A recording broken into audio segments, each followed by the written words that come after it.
Assalamualaikum warahmatullahi wabarakatuh. Terima kasih sudah hadir ya. Nah, kali ini kita akan belajar tentang multiple intelligence, kecerdasan majemuk. Perkenalkan, nama saya Ari, saya sebagai master coach di sini. Ini adalah materi kita. Jangan lupa minggu depan kita ada materi gratis ya, Basic NLP 14. Dan ini sambungan dari yang sekarang juga, multiple intelligence. Jadi kalau kita belajar sekarang ini atau coaching yang sebelumnya itu sangat membantu untuk minggu depan ya. Oke, nah sekarang kita belajar dulu sebelum masuk ke multiple intelligence. Ternyata di luar sana sebelumnya dan kita sudah terlibat ya, ada berbagai pilar kecerdasan. Ya, biasanya saya sebut dengan 7 pilar kecerdasan. Ya, kita atau anak kita mungkin pernah tes IQ ya, kecerdasan pikiran. Nah, tes IQ ini cenderung tetap, cenderung stabil. Nah, kalaupun ada perubahan sedikit sekali gitu ya, nyaris tidak berubah. Kemudian dengan perkembangan zaman mulai dikembangkan tapi belum populer dengan kecerdasan akademik ya, intellectual intelligence ya. Adapun sekarang tes-tes masih menggunakan standar yang lama ya, IQ ya. Nah, itu jadi kecerdasan akademik ini contoh anak saya aja tuh biasa-biasa aja IQ-nya. Tapi begitu dia dapat jurusan yang sesuai, dia minati, lulusnya alhamdulillah bisa cum laude. Nah, jadi ada sesuatu yang dia terpicu untuk kecerdasan akademiknya. Nah, kita sebagian di sini sudah belajar juga tentang kecerdasan emosi ya, emotional quotient. Nah, ternyata ada yang lebih lagi kemampuannya itu yang lebih maju dari kecerdasan emosi adalah kecerdasan intelijen ya. Nah, kemarin kita sudah langsung ke materi emotional intelligence, jadi kita sudah masuk ke sana ya. Tapi orang masih umumnya bilangnya EQ, EQ. Begitu juga dengan SQ ya. SQ bahkan ada pelatihan ya, spiritual quotient. Nah, tapi sebenarnya yang lebih maju adalah kecerdasan intelligence ya. Kemudian ada lagi kecerdasan keuangan. Ya, ini bisa dilatih. Ya, yang lain itu bisa dilatih ya, kecuali tadi IQ ya. IQ cenderung ini emosi bisa dilatih, spiritual bisa dilatih, keuangan juga bisa dilatih ya. Mungkin kalau mau lebih dalam bisa masuk ke RFQ ya atau CFQ ya, financial apa namanya? Certified request financial. Jadi ada pelatihannya ada sekitar 11 juta ya sampai lulus certified. Ada juga kecerdasan kesehatan gitu ya. Health intelligence. Nah, jadi banyak orang IQ-nya bagus dan sebagainya ternyata dia abai di masalah kesehatan. Iya apa namanya? Sadar-sadar pentingnya tapi dia tidak melakukan juga gitu ya. Nah, karena dia tidak melakukan juga dia ada masalah di kecerdasan kesehatannya. Nah, kemudian adalah kecerdasan sosial. Nah, kita sudah pernah belajar dulu ya kecerdasan, ternyata kecerdasan emosi adalah pengembangan dari kecerdasan sosial. Jadi bagaimana kita berinteraksi dengan orang lain, memahami orang lain. Nah ini yang agak agak banyak cabangnya adalah kecerdasan bertahan hidup. Ini ada cabangnya ya. Sebenarnya lebih dari 3. Saya kemarin saya 2, sekarang saya 3. Kapan-kapan saya lebihin lagi ya. Jadi ada lagi kecerdasan adversity ya, mengatasi kesulitan hidup. Nah, jadi dia mencari terobosan jalan-jalan jalan keluar itu disebut dengan adversity ya. Ada kemudian ada lagi kemampuan beradaptasi ya. Dan terakhir yang kita sudah pelajarin di KNLP berapa gitu ya, berjuang jangka panjang, grit dan growth mindset gitu ya. Jadi ini semuanya bukan untuk dipertentangkan tapi untuk saling melengkapi ya wacana. Jadi setiap profesor psikolog punya keilmuannya masing-masing ya. Nah, termasuk yang ini sekarang ini ya. Nah, yang kita pelajarin sekarang adalah tentang ya, jadi dari Howard Gardner ya. Jadi ahli pendidikan, jadi dia membuat kategori baru tentang kecerdasan ya, multiple, kecerdasan majemuk ya. Pertama kali justru beliau 7, 8 dan 9 ya. Jadi di sini saya tulis masih 8 standar dari bukunya ya. Jadi kemampuan spasial visual, musikal, interpersonal ya, estetik dan sebagainya. Nah, ini belum merupakan kategori final. Yang terakhir adalah 9. Jadi sebelum buku dibuat bahkan beliau pernah cuma 7 ya. Nah, jadi dirumuskan tidak berfungsi untuk kategori kecerdasan yang ada saja ya. Jadi berfungsi untuk menyadarkan masyarakat bahwa mampu memaksimalkan kemampuan psikisnya melalui beragam pendidikan bersangkutan dengan kondisi kognitif. Nah, jadi di sini 8 ya, nanti kita akan tulisnya 9 ya. Jadi, saya sesuai dengan bukunya dulu ya, tidak dapat berjalan bersama dengan suatu waktu. Jadi bisa aja sendiri-sendiri ya, memunculkan dirinya, seiring dengan rangsang yang diterima, gitu ya. Oke, nah kita lanjut aja. Nah, kemudian, berikutnya Gardner mengembangkan jadi 9, ditambah dengan kecerdasan eksistensial. Gitu ya. Nah, jadi sekali lagi kita mundur. Nah, ini bukan untuk dipertentangkan ya. Jadi sebelumnya di tes IQ ada ya. Kemudian pakar psikolog, profesor mulai ada mengembangkan EQ, kemudian ada mengembangkan SQ. Nah, dari SQ dikembangkan jadi kecerdasan AI ya, emotional intelligence, kemudian jadi dan sebagainya, ya, termasuk spiritual dan sebagainya. Nah, ini sekali lagi bukan untuk dipertentangkan. Nah, sekarang kita yang bahas dari Gardner ya. Nah, Gardner itu terakhir kalinya dari 7, 8, di buku itu 8 dan sekarang jadi 9 ditambah dengan eksistensial. Gitu ya. Oke, nah ini dia ya, verbal linguistik, logis, matematika, dan sebagainya. Nah, ini prinsipnya. Ya, kecerdasan menjemuk. Di balik keterbatasan seseorang, ya, anak kita atau siswa juga terdapat kelebihan yang belum tereksplorasi dengan baik. Nah, ini prinsip bahwa setiap orang ada. Ya, jadi sementara ini menurut Gardner baru ditemukan 9. Tadi 7, 8, dan 9. Dan masih ada peluang akan jadi 10 dan 11 dan seterusnya ya. Nah, masalahnya belum tereksplorasi. Ya, nah, sekarang untuk kita akan membahas secara sederhana apa itu dan bagaimana mengeksplornya ya. Oke, nah kemudian ditambahkan yang ke-9 ya, disebut dengan kecerdasan eksistensial. Ya, jadi definisi kecerdasan sebagai kemampuan belajar dari pengalaman dan ilmu untuk beradaptasi, ya, menyesuaikan diri dengan lingkungan ya. Tolak ukurnya tidak dinilai dari kecakapan logikanya, ya, tetapi juga dari 8 kemampuan lainnya. Ke-9 kemampuan ini disebut dengan kecerdasan majemuk ya. Oke.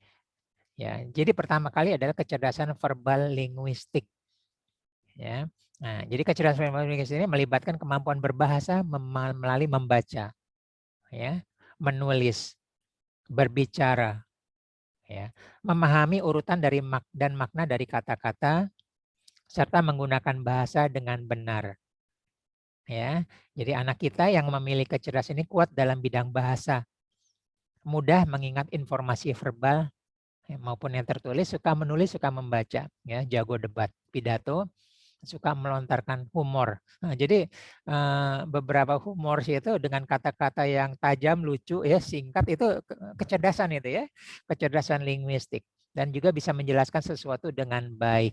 Nah, jadi berbeda ya. Jadi ada orang lihat ada orang sebenarnya membuatnya bikin rumit supaya orang itu kelihatan pintar. Nah, tapi kalau kecerdasan verbalnya baik, ya justru hal yang rumit dia akan menyesuaikan dengan sesuatu yang baik ya, dengan bahasa yang sederhana gitu ya. Nah, jadi kita bisa dapat merangsang untuk diri kita, anak-anak kita kecerdasan ini dengan membacakan dongeng.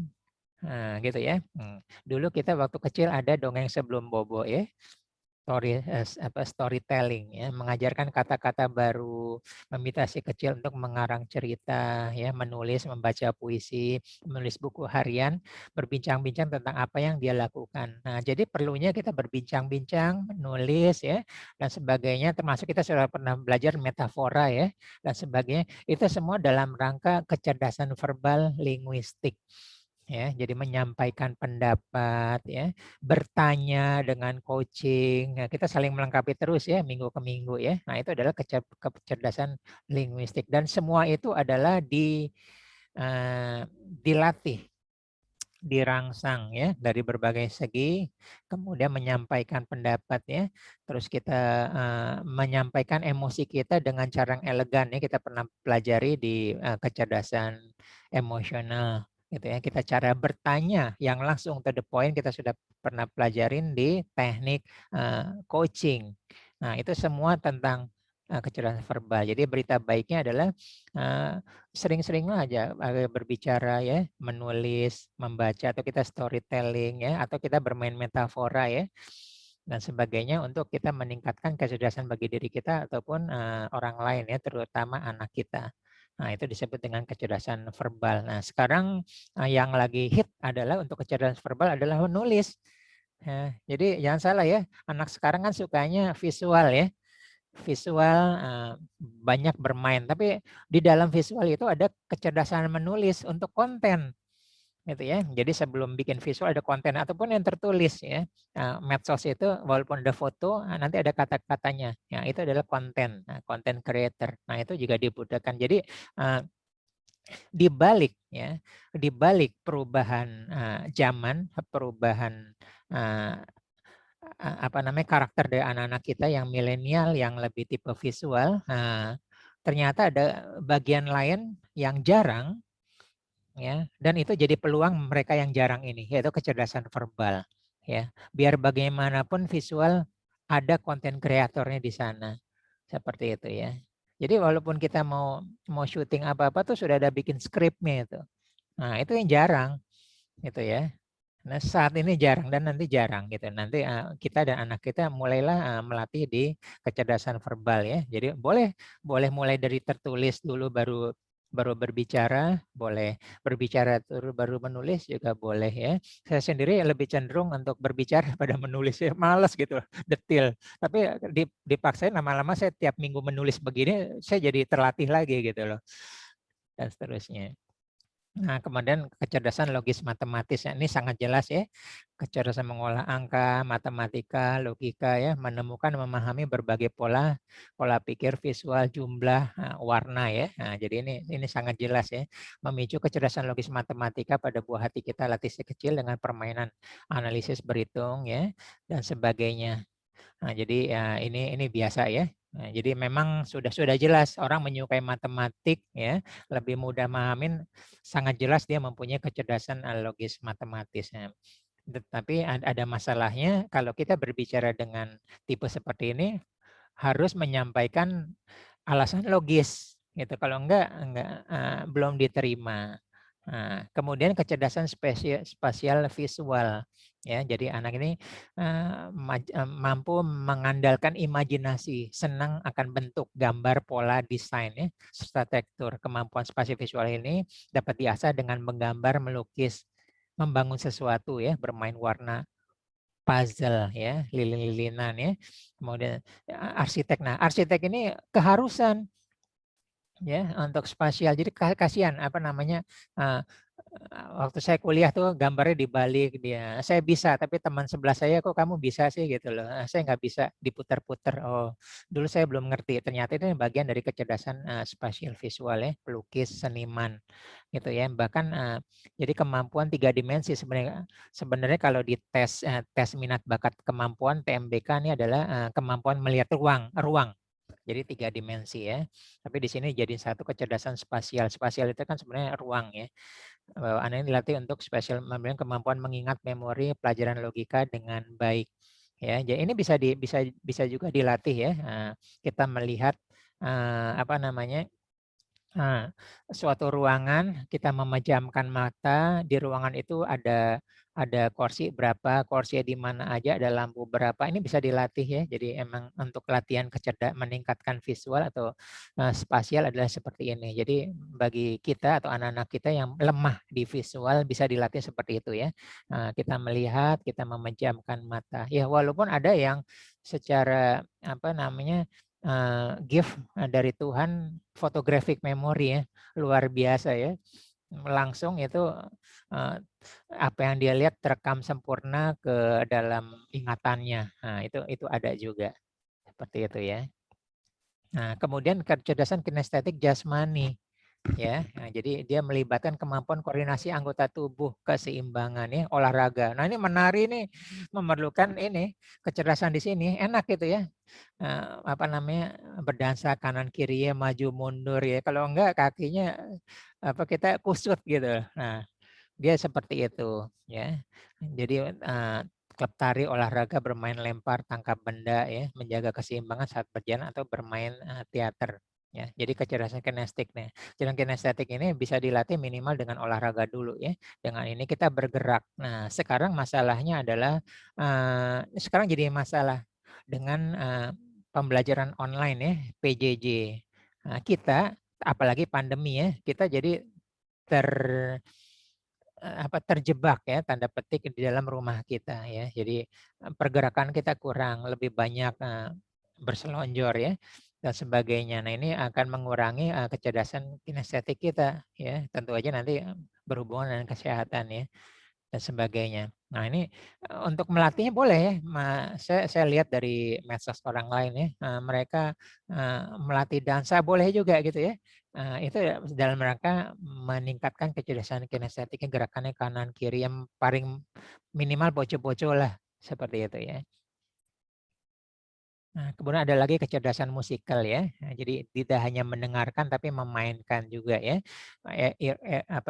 Melodinya, iramanya, nadanya, vibrasinya, suaranya ya, warna suara, timbre dan sebagai ketukannya sebuah musik ya. Jadi dia paham ya warna musik. Ya. Kayak kita gini aja, kayak kita saya kan dulu ikut ya musik klasik. Nah, itu dulu saya heran gitu. Kalau saya melakukan kesalahan itu dirijennya tahu, langsung menatap tajam ke arah saya. Saya pikir bagaimana bisa gitu ya. Di antara 20 orang dia bisa persis tahu arahnya ke arah saya gitu loh. Luar biasa ya. Nah, jadi seperti itu. Apalagi kalau saya sendiri saya main piano ketahuan banget, tapi kalau alat musik yang lain yang bersama-sama dia bisa bisa membedakan gitu ya. Jadi bagi mereka waktu saya berbicara, bagi mereka tuh seperti kan kita tahu ya, kita mendengar suara Pak Prabowo, saya tahu itu suara Pak Prabowo gitu ya. Mbak Ami saya tahu ya. Mbak Indah saya tahu. Saya kira-kira seperti itu kata dia gitu, luar biasa. Gitu ya. Nah, itu adalah kecerdasan musikal. Jadi mirip dengan kecerdasan tadi linguistik, kecerdasan verbalnya, auditori, tapi dia ke arah musikalnya, melodi, mengkombinasikan berbagai frekuensi suara ya sehingga menjadi harmonis dan seperti itu ya. Nah, kemudian kecerdasan intrapersonal ya. Nah, ini termasuk diri saya atau yang lain-lain perlu ada ini nih gitu ya. Kenapa orang bisa mengkoreksi orang lain tapi tidak bisa mengkoreksi diri sendiri. Nah, ini bisa di nomor 6 ini nih ya, introspeksi. Jadi kita belajar ya. Kita belajar ya. Coaching pertama kali ada kita bertanya pada diri sendiri ya. Ingat ilmu coaching pertama kali ya. Nah, kesalahan pertama kali kita tidak jujur pada diri sendiri. Nah, ini bisa bisa jadi kita ada masalah di kecerdasan nomor 6 ini. Nah, jawaban pertanyaan pada diri kita sendiri, tapi kita tidak jujur diri kita sendiri. Apa goal Anda? Gitu ya. Apakah itu betul-betul goal Anda? Gitu ya. Jadi apakah itu betul-betul goal saya? Ya. Kok saya tidak bergerak juga? Berarti bukan betul-betul goal saya. Saya tahu bahwa goal yang sebenarnya adalah sesuatu yang membuat saya bergerak, punya hasrat, ya, punya motivasi internal. Nah, gitu loh. Kita jujur nggak seperti itu, gitu ya. Saya butuh ini, tapi kenapa saya tidak bergerak juga? Mulai ada alasan-alasan seperti itu. Nah, ini ada di masalah di sini gitu loh. Gitu ya, masalah interpersonal. Nah, kita di sini tahu kan ya, sadar ya, oh ternyata ada. Bisa jadi kita seperti ini. Nah, sering-seringlah lihat materi coaching.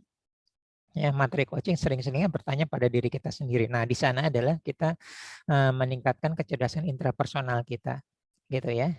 Jadi bisa juga kapan-kapan kita bikin autobiografi tentang diri kita ya, plus minusnya ya. Dan sebagai kemampuan kita mengendalikan keinginan perilaku kita ya. Oke, menyusun rencana keputusan ya dan sebagainya. Termasuk kita bereaksi terhadap aksi.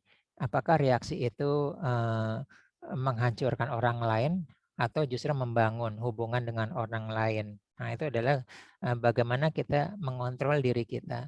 Nah, seperti itu ya. Itu. Nah, ini banyak terutama yang egonya tinggi ada masalah di nomor 6 ini. Nah, ini habis itu interpersonal ya. Interpersonal ini berhubungan dengan emosi dan kecerdasan sosial ya. Jadi interpersonal ya, keterampilan sosial dibutuhkan ya. Networking kita bangun ya. Kita atau anak-anak kita banyak-banyaklah berteman, ya, ikut organisasi ya. Mereka lihat kita lihat dia. Mereka terkesan sama kita terkesan sama mereka lihat kelemahan kita ngelihat orang-orang lain ya, saling ini kita berkonflik dan kita manajemen konflik. sebagainya. Nanti kita lama-lama terbangun. Nah, jadi kalau bisa manajemen konflik itu sudah terlatih sebelum bekerja yang sesungguhnya atau sebelum berkeluarga, ya seperti itu ya. Bermasyarakat, memahami interaksi dengan orang lain, ya, mempunyai kecerdasan ini, mampu bekerja, berinteraksi, berhubungan dengan orang lain, ya, suka bekerja sebagai tim. Nah itu, ini kita latih, asah kalau anak kita tipe soliter ya, tipe sendiri, belajar sendiri ya.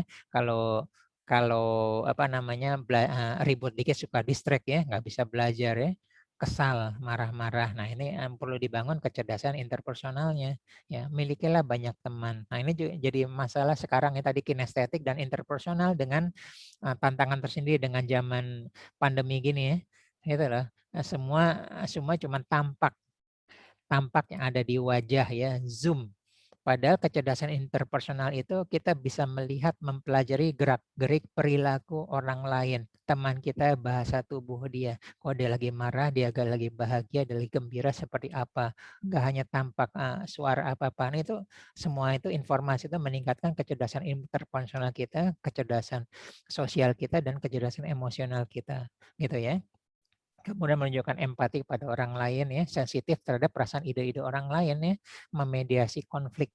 Nah ini penting ya, memediasi konflik. Tadi saya sebut dengan manajemen konflik ya, mengembangkan kompromi. Oke, kalau nggak ketemu jalan juga gimana, jalan tengahnya seperti ini. Itu ya. Nah, itu memerlukan kecerdasan interpersonal ya. Dari sisi ini bagaimana kita dari sisi ini, yang pernah belajar coaching nih ngerti ini kuat ya, karena coaching itu posisinya tidak boleh berat sebelah ya, bisa memandang dari semua sisi dan menempatkan pada posisi netral ya. Jadi untuk anak dapat diasah bermain dengan teman sebaya. Nah ini tantangan ya, zaman pandemi ini seperti bagaimana ya acara komunitas dan pertemuan sosial. Ini tulisan ini dalam keadaan normal ya. Kita tidak semua punya tantangan bagaimana gitu loh jalan keluarnya. Ya. Kemudian kecerdasan naturalis ya. Jadi kemampuan untuk mengenali dan mengetahui tanaman ya. Ini contoh aja hewan, benda-benda lain tertarik ya, alam semesta, spesies. Jadi dipupuk dengan mengajarkan nama-nama hewan, tanaman, alam semesta, mengkoleksi serangga, daun, batu, karang, mengajak anak ke alam terbuka dan sebagainya. 89 saya pernah dapat ini apa namanya sertifikat AMDAL ya. Dulu saya pertama kali kerja di bagian lingkungan. Jadi banyak termasuk ada environment ethics. Ya, ini jauh lebih dalam dari kecerdasan naturalis ya. Jadi misalnya kita ini di luar ini ya, kita membangun suatu gedung tinggi, terus apa namanya, itu kan pondasi dalam ya, bisa puluhan meter ke bawah ya, itu berapa cacing yang akan mati ya, habitatnya akan tersingkir dan sebagainya, itu sampai sampai segitunya gitu ya. Tapi kita nggak sampai situ ya. Kalau nggak kita bingung ya, mindahin pohon aja, batang pohonnya kita mikir-mikir. Nah, jadi udah beda. Jadi etika itu orang itu makhluk itu sama dengan kita setara. Nah, itu cara berpikir sampai situ. Gitu ya. Nah, kita di sini kecerdasan naturalis nggak sampai situ ya. Kita mulai bisa mengkategorikan dan lain sebagainya. Dan terakhir ada kecerdasan eksistensial ya. Kemampuan ya mengajukan dan mencari jawaban pertanyaan ya mendalam tentang eksistensi manusia ya. Apa arti hidup ya? Mengapa kita mati ya? Apa peran kita ya? Ya. Jadi sebagian bilang sebagian profesor psikolog lain berkomentar tentang kecerdasan esensialnya Gardner ini, ini mirip dengan bidang filsafat. Ya, tapi sebagian juga mirip dengan kecerdasan spiritual. Ya, kira-kira seperti itu ya. Apa peran kita dunia ya? Kita bertanya, ya, kita diciptakan dunia untuk ibadah, ya, untuk ibadah. Misalnya seperti itu kita bertanya, oh iya, nah itu kecerdasan eksistensial, ya. Apa kita harus bermakna bagi orang lain ya. Sebaik-baiknya makhluk adalah makhluk yang bermanfaat bagi orang lain. Nah, itu juga kecerdasan eksistensial. Jadi kalau kita bertanya-tanya seperti itu, kita ini adalah kecerdasan eksistensial. Jadi bukan keluar dari ego kita. Nah, ini yang ditemukan terakhir oleh Gardner ya. Ingat tadi 7, kemudian naturalis, atau kemudian 9. Entahlah, kita tunggu lagi. Jadi seperti kemarin ya, Seven Habit jadi ke-8 dan sebagainya juga dia terus berkembang. Ya, mengenali berbagai kecerdasan majemuk ini pada dasarnya membantu orang tua untuk merangsang meningkatkan perkembangan diri anak. Ya, Anda dapat mengasah satu atau beberapa kecerdasan majemuk ini tampak lebih dominan pada si kecil sehingga dapat mencapai potensi maksimalnya. Ya, nah sekali lagi ini bukan untuk dibenturkan dengan yang sebelumnya ya. Sebelumnya sudah ada ya. Enggak apa-apa kita kecerdasan emosi, spiritual, keuangan ya. Tadi keuangan berarti tidak bersentuhan sama sekali ya. Kesehatan, sosial tadi bersentuhan, bertahan hidup tadi bersentuhan dan sebagainya ya. Nah, sekarang apa? Nanti akan berhubungan dengan nanti minggu depan kita di Basic NLP expanding the map in mind ya.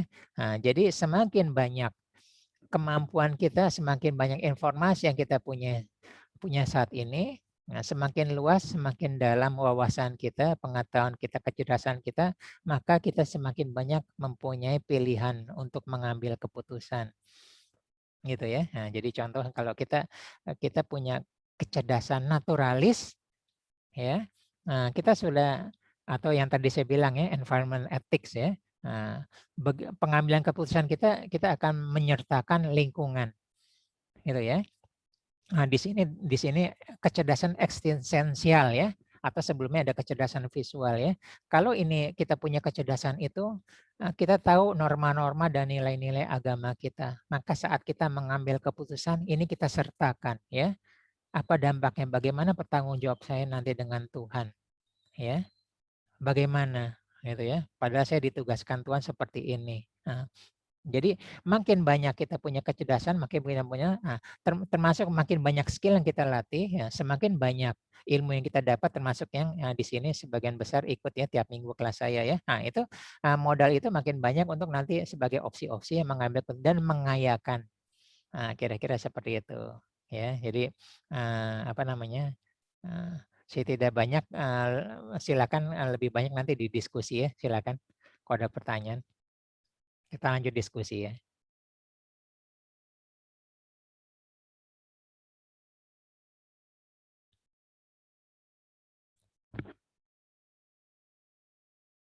Silakan kalau ada mau ditanyakan.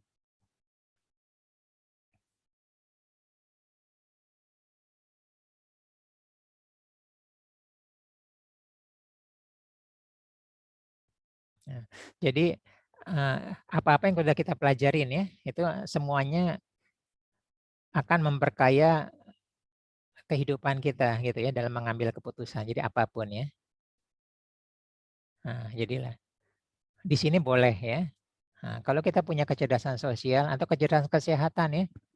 Ingat ya kemarin yang apa namanya Ronaldo ya, sampai apa namanya Coca-Cola pun dia geser. Nah, itu adalah suatu keputusan ya bahwa dia sangat concern ke kecerdasan kesehatan ya. Dia sadar bahwa dia jadi duta gitu ya, duta kesehatan gitu lah. Dan dia resikonya nanti dia denda karena Coca-Cola adalah sponsor utama dari Euro 2020 ya. Seperti itu. Bisa jadi nanti akan lebih lagi ya dari kecerdasan-kecerdasan ini. Ya silakan kalau ada pertanyaan.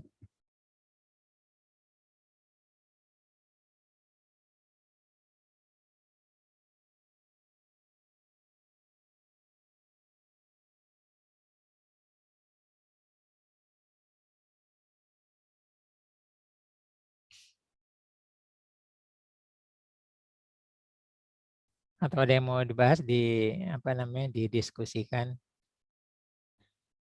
Nah ini dia, tidak dapat berjalan bersama dengan suatu waktu. Jadi bisa aja sendiri-sendiri ya. Satu waktu kita yang berjalan ada kecerdasan musikal kita. Suatu waktu kinestetik kita ya. Kadang-kadang menggabungkan antara kinestetik dan musikal. Penari kan begitu ya. Penari, pemusik, pemain biola itu menggabungkan antara kecerdasan kinestetik dengan kecerdasan musikal. Bagaimana tarikannya, kapan narik, kapan dorong ya, dan ininya semua bermain, termasuk dengan emosinya, seperti itu. Jadi kadang-kadang tidak seiring, kadang-kadang bersamaan. Nah, jadi bukan berarti semuanya muncul bersamaan. Ya. Tapi apapun kecerdasan ini mempengaruhi kita dalam rangka mengambil keputusan. Ya, jadi opsi-opsi keputusan kita jadi lebih banyak. Ya. Anak, kalau kita makin banyak punya kecerdasan, ya, makin punya banyak ini, maka keputusan kita opsinya makin banyak dan bisa makin tajam. Seperti itu. Nanti kita akan pelajarin di minggu depan. Seperti itu. Emang arahnya ke sana nih saya desain ya, yang kemarin, nah sekarang dan minggu depan tuh saya desain seperti itu.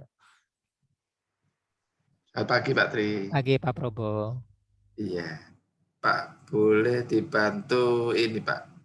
Eh, ini kan ada pratinjau 7 pilar kecerdasan ya Pak. Ya Ya, gitu. Nah ini menginterkoneksikan dengan yang multiple intelligence, kemudian dengan yang kecerdasan alami manusia ini gimana Pak? Ini ada yang memang yang sifatnya natural, bawaan ya maksudnya Pak ya. ya, Yang sifatnya memang harus di-develop Pak, dikembangkan. Maksudnya gitu ya Pak ya?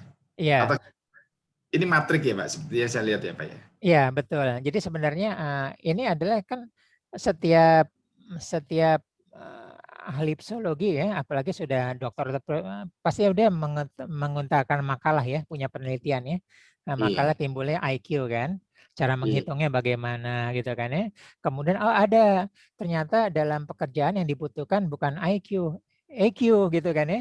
Karena orang menyukai emosinya gitu kan ya. Percuma IQ gitu tapi dia marah-marah kan. Nah, makanya timbulnya EQ gitu kan ya. Kemudian nanti ada pakar psikologi lain lah, enggak ada lagi kecerdasan spiritual ya. Nah, spiritual adalah di atas semuanya gitu loh. Jadi menurut beliau ini saya lupa namanya, justru kecerdasan spiritual itu harusnya nomor satu ya. Gitu. Tapi hmm, anyway ya boleh di mana aja ya gitu loh. Saya iya, sini saya iya. emang cenderung nomor satu sih gitu loh. Tapi enggak, kita urutan aja ya.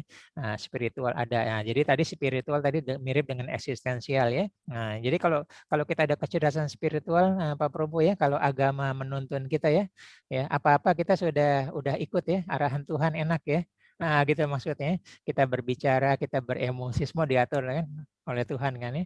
Nah, kita melakukan apa? Nah, seperti itu. Nah, kalau kecerdasan keuangan kan baru kan, setelah ada alat penukaran yang sah kan, gitu loh. Ini mulai Iya. ada. Nah, gitu lah. Nah, kecerdasan kesehatan juga mulai mulai ditimbulkan ya. Kenapa orang eh, pintar dia udah tahu ya bahaya merokok ya bisa menyebabkan, tapi dia tetap merokok juga gitu kan ya. Ya, jadi ada yang bilang kecerdasan kesehatan itu tidak berdiri sendiri, ada juga emosi ya. Dia tidak bisa menahan emosi, dia akan dorongan-dorongan ya dan sebagainya. Adapun kecerdasan sosial adalah kecerdasan emosi adalah lanjutan lebih tajam dari kecerdasan sosial. Kita sudah pernah belajar ya, dan terakhir-terakhir yang kita pernah belajar grit ya. Uh, apa namanya dari Profesor apa namanya yang dari apa namanya saya lupa ya yang wanita itu ya, Grit and Growth Mindset. Nah, jadi kira-kira seperti itu. Jadi di sini apa kita kita gabungan aja semua ya, Pak Probo gitu ya. Bukan ya? Gabungan aja semua ya. Oh, ini pikirannya. Jadi apa namanya yang tadi 9 ditambah 7 ini 7 plus malah ya. Karena yang 7 ini sebenarnya ada 3 ya. Cari materi tentang adversity quotient ya. Apa mengatasi kesulitan hidup ya. Terus ada yang bilang sebenarnya yang diperlukan sekarang adalah kemampuan beradaptasi gitu ya. Lihat, sebenarnya semua sama nomor 7, kemampuan bertahan hidup. Ya, tapi penekanannya berbeda ya. Itu adalah bagaimana solusinya. Yang nomor 1 ya. Gitu loh. Yang nomor 2 adalah bagaimana kita beradaptasi. Nah, yang penekanannya sama dalam rangka bertahan hidup kan. Nah, yang ketiga adalah kita berjuang dengan rangka jangka panjang gitu loh. Grit ya. Grit itu kan maraton bukan bukan sprint kan dan terusnya, dan grit itu memerlukan growth mindset. Nah, jadi ada penekanan. Jadi saya sebenarnya lebih lebih senang yang nomor 3 ya. Gitu loh, yang growth mindset. Karena tanpa growth mindset orang tidak akan bisa berkembang ya. Growth mindset itu adalah kalau kita jatuh, kita akan belajar dari kejatuhan itu. Ya, kita bangkit, kenapa saya jatuh? Bagaimana saya supaya tidak jatuh lagi? Apa yang saya lakukan agar saya tidak jatuh ya? Saya lebih tahan berdiri ya. Kalau saya jatuh lagi, kenapa? Ya, apa yang terjadi? Saya harus apa? Nah, seperti itu. Nah, itu adalah growth mindset. Jadi mempelajari dari kesalahan. Nah, jadi intinya adalah semua yang sudah kita pelajari bukan ini, tapi memperkaya, mengkayakan gitu ya. Nah, sekarang kita sederhanakan ini jadi checklist Pak Probo ya. Oh, saya Iya. pernah punya masalah di nomor 4 nih, gitu ya, finansial ya. Nah, mungkin kita perlu kursus ya, bagaimana mengelola keuangan yang baik gitu ya. Bagaimana pencatatannya. Nanti financial check up tuh pertama kali adalah pasti pencatatan kalau kalau ikut sertifikasinya RFP atau CFP ya, itu pertama kali ada pencatatan. Nah, jadi kelemahan seseorang adalah tidak mencatat, pantesan hilang terus, habis terus ya, seperti itu. Nah, itu adalah dilatih. Jadi ada beberapa emang sudah natural, ada beberapa memang harus ya. Ya, jadi kecerdasan kesehatan itu dilatih dengan ilmu-ilmu modern ya. Ilmu modern, oh ternyata kalau jalan kaki harusnya begini ya, kalau jalan cepat harusnya begini, kalau berenang harusnya seperti ini. Jadi keuangan dan nomor 5 itu adalah modern. Termasuk 7, nomor 7 ini banyak banyak apa namanya, diintervensi oleh teknologi-teknologi modern ya, kemampuan-kemampuan modern dengan perubahan zaman. Jadi nomor 7 memang sudah tidak bisa menggunakan cara lama gitu ya. Jadi nyaris nomor satu aja nyaris, yang nomor 1 yang poin 1 ya, bukan yang kecerdasan akademik ya. Jadi itu aja nyaris apa namanya, tidak bisa berubah, yang lainnya berita baiknya bisa dirubah dan bisa dilatih gitulah. Memang ada beberapa yang agak kesulitan ya. Nah, ada orang memang kurang berbakat di kinestetik ya, makanya nari mau diapain juga susah gitu ya, masih kurang luas bisa jadi. Cuman lebih lama, berbeda dengan orang yang kecerdasan kinestetiknya lebih baik ya, kira-kira gitu Pak Probo. Jadi ini Iya. sebenarnya sebagai checklist kita aja ya, seperti itu. Iya. Berarti dengan kata lain Pak, untuk yang eh, kecerdasan bertahan hidup yang nomor 7 itu sepertinya dikembangkan dengan 6 kecerdasan yang lain ya Pak ya. Artinya Oh iya betul, betul sekali. otak reptilnya ini harus dialihkan ke ini kan Pak, Ujungnya di neokortex. sini, ujungnya di sini. Iya, Oh iya betul sekali, bahkan termasuk yang iya, 9 tadi, gitu kan ya. Biasanya 9 kali. Bahkan prioritas bisa berubah ya. Oke, iya, iya. saya contoh prioritas berubah. Ya, jadi gini, sekarang kita lebih baik mana, apa namanya, cari uang untuk kesehatan untuk cari uang. Apa namanya, sehat atau ada uang? Prioritasnya mana? Sehat Pak, sehat. Sehat gitu ya. Nanti kalau terbalik ya, sekarang kan ada Pameo ya. Kita sekarang ngumpulin uang, mengabaikan kesehatan. Nanti ada satu saat orang lain ya, bukan kita ya. Dia demi demi menyembuhkan kesehatannya rela membayar dengan berapapun kan. Artinya habis itu dia Iya, ya gitu kan ya. Oke, dia ada orang dalam satu waktu prioritasnya uang kan, ya. Ada suatu waktu prioritasnya adalah sehat, ya. Oke, ada orang sewaktu-waktu bertahan hidup, ya, kan ini nomor 7 ya. iya, Nah, tapi ada orang satu lebih baik mati. Dia punya pilihan ya, seperti perjuangan di Surabaya ya, gitu iya. ya. Nah, bukan ini ya.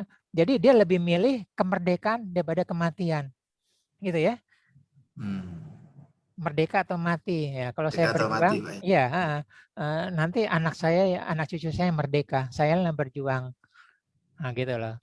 Jadi itu selalu bisa apa namanya bisa berubah-ubah dan kondisi seperti itu ya. Jadi ada orang yang keuangannya sudah ini, dia nanti ke arahnya sosial gitu ya. Atau dari awal udah nggak memilih keuangan, pokoknya jalan terus sosial. Nah, itu kita nggak usah bingung seperti itu ya. Jadi masing-masing punya pilihan, punya prioritas. Tapi sebaiknya memang kita kalau kalau kita kesimpulan umum, sebaiknya semua termasuk yang 9 ini nanti diarahkannya ke 7. Iya, iya, iya. gitu ya. betul. Nah, Iya, Pak. semakin banyak yang sudah kita pelajarin ilmu kan ya, nah, Iya, semakin banyak yang sudah kita latih skill ya, semakin banyak kita mengendalikan emosi kita interpersonal ya, dan termasuk semakin banyak kita ketergantungan sama Tuhan kita, makin banyaklah terbuka jalan untuk mengatasi kesulitan hidup kan. iya, Iya, gitu kan. Untuk keuangan bagaimana, emosi gimana ya, jalan Tuhan bagaimana, gitu loh, seperti itu. Jadi, indah gitu ya, makin banyak yang kita ini gitu loh. Jadi nggak hanya keuangan aja, nggak melulu, kalau hanya melulu, spiritual, nanti anak istri mau kita kasih makan apa gitu kan. Nah, jadi semua seimbang, tapi alangkah enaknya pas kita, menguasai semua, kita banyak punya opsi dan kita bisa melibatkan semua opsi gitu loh, gitu. Jadi bukankah, eee, penjahat sendiri nggak mau anaknya jadi penjahat kan? Karena dia udah tahu kan di ujungnya seperti apa, gitu loh. iya. Jadi, Nanti lama-lama Pak, kecerdasan bertahan hidup menjadi kecerdasan keindahan hidup ya, Pak, ya? oh boleh, ya indah banget itu, cakep itu, saya suka itu. Iya, jadi, bisa jadi gitu ya. Makanya tadi saya bilang nomor 7 ini, sesuai dengan perkembangannya, ada teknologi ya, ada ilmu-ilmu Iya, baru ya, dan apa-apa. Nah jadi, nomor 1 tuh cenderung stagnan ya, yang lain-lain seperti itu, gitu loh. iya, Jadi iya, ada beberapa yang irisannya kuat ya, emosional dan sosial tuh irisannya kuat ya, karena, sebagian merupakan bagian yang lainnya gitu ya. Gitu, emosi juga berhubungan erat dengan kesehatan gitu. Ada orang bilang keuangan hubungan erat dengan kesehatan juga. Boleh aja gitu kan ya. Pak, nomor satu itu kalau dengan latihan tetap nggak bisa Eh, ini, signifikan? Katanya hanya berubah dikit Pak Probo. Itu ya, Pak, ya? Ya, ternyata yang bisa berubah itu namanya bukan IQ, tapi Iya, intellectual intelligence gitu loh. Nah, intelektual intelijen. iya, iya. Orang apapun Pak Purbo cobaan aja deh dari kelas 1 SD, SMP, SMA, sama kuliah sampai sekarang juga IQ-nya nggak beda jauh deh. Iya, iya, Dia iya. dia punya pertanyaan, punya asesmen apa-apa yang, tertentu, dia dapat, IQ kita seperti apa. Tapi beda dengan kecerdasan akademik. Kecerdasan akademik itu lentur ya, lentur. Nah, kita mempelajarin apa, nah ada unsur kesukaan juga tuh di ikigai ya. Kalau kita suka kan kita lebih lebih mudah ya mempelajari sesuatu gitu loh. Ada unsur juga ancaman ya. Ancaman DO gitu ya, ancaman keuangan ya. Saya harus cepat-cepat gini ya, atau saya sambil ini. Nah, itu, termasuk intellectual, intelligence. Nah, jadi, emang ada wacana tapi saya belum melihat, tesnya. Psikolog menggunakan kecerdasan ini untuk sebagai alat tesnya. Jadi masih masih standar sekali IQ gitu loh. Emang makanya sekarang kalau di, eee, asesmen masuk perusahaan, lebih kebanyakan ke EQ ya, EQ ataupun IQ. nanti ada, atau adaptasinya, ada pertanyaan-pertanyaan, nanti dia arahnya seperti itu, gitu. Ada atau kerjasama tim juga ya di sosial, seperti itu.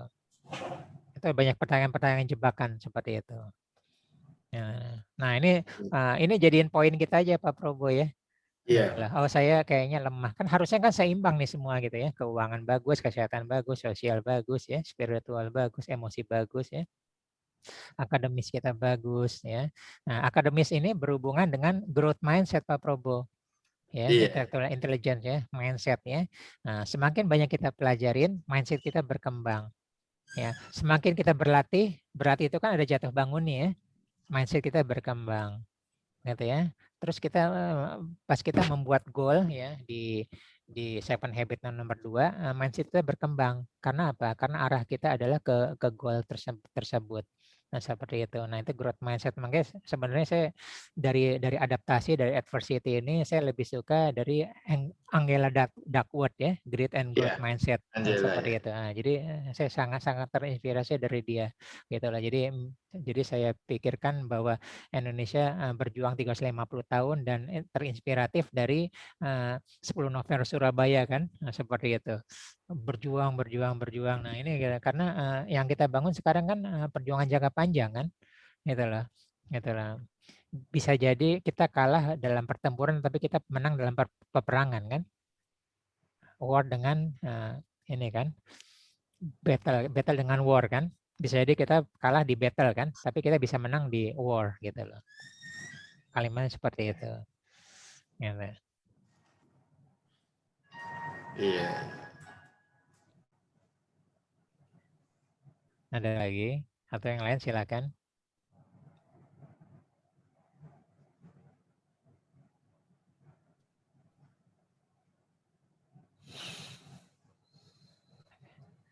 Oke, kalau nggak ada, nanti kita bisa lanjut diskusi di ini ya, di apa namanya, di WA grup ya. Sebelum kita tutup, yang berkenan silakan buka ininya, kita akan sesi foto ya. Oh, iya. Oke, saya ambil 3 shot ya. 1, 2, 3. 1, 2, 3. Oke, dan Rai 1, 2, 3. Oke, terima kasih semuanya udah hadir. Mohon maaf jika kesalahan, insya Allah bermanfaat ya. Ya, Iya, terima masih. kasih, Ya, Pak. mari. Terima kasih, Coach Waalaikumsalam Ari. Terima warahmatullahi wabarakatuh. Ya, kasih. mari. Izin saya tutup ya.